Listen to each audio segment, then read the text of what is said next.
আসসালামু আলাইকুম রহমতুল্লাহ বারাকাতু। সারা বাংলাদেশে এখন বিদ্যুতের সংকট চলতেছে। মানে বলতে গেলে সারাদিনে 2-3 ঘন্টা বিদ্যুৎ থাকে, বাকি সময়টা বিদ্যুৎ থাকে না।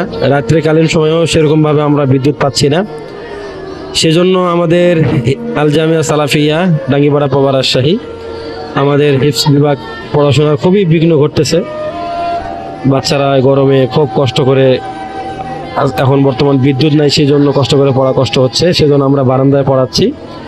আবার ভিডিওর মাধ্যমে কেউ আমাদের প্রতিষ্ঠানকে অন্যভাবে দেখবেন না, কারণ হলো আমাদের যে আধুনিক স্মার্ট জেনারেটর আছে, সেই জেনারেটরের আমরা তেল পাচ্ছি না, পাম্পে তেল দিচ্ছে না, তেল লাগে, কিন্তু আমরা সেরকমভাবে ডিজেল পাচ্ছি না, সেই জন্য জেনারেটর আমাদের স্টার্ট হচ্ছে না।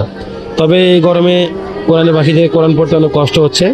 আপনারা এই কোরআনে পাখিদের জন্য দোয়া করবেন, আল্লাহ তাআলা যেন তাদের কোরআন শেখাকে আরও সহজ করে দেয়, আর আমাদের বাংলাদেশকে যেন শান্তিপূর্ণ করে দেয়, যেন বাচ্চারা নিরবিচ্ছিন্ন বিদ্যুৎ পেয়ে যেন তারা কোরআনের তেলাওয়াত করতে পারে, হিফজ সম্পূর্ণ করতে পারে। দোয়া করবেন, যতটুকু পারেন কোরআনের পাখিদেরকে সাহায্য সহযোগিতা করবেন। আল্লাহ তাআলা যেন তাদের ইলম শিখাকে আরো সহজ করে দেয়। আসসালামু আলাইকুম ওয়া রাহমাতুল্লাহি ওয়া বারাকাতুহু।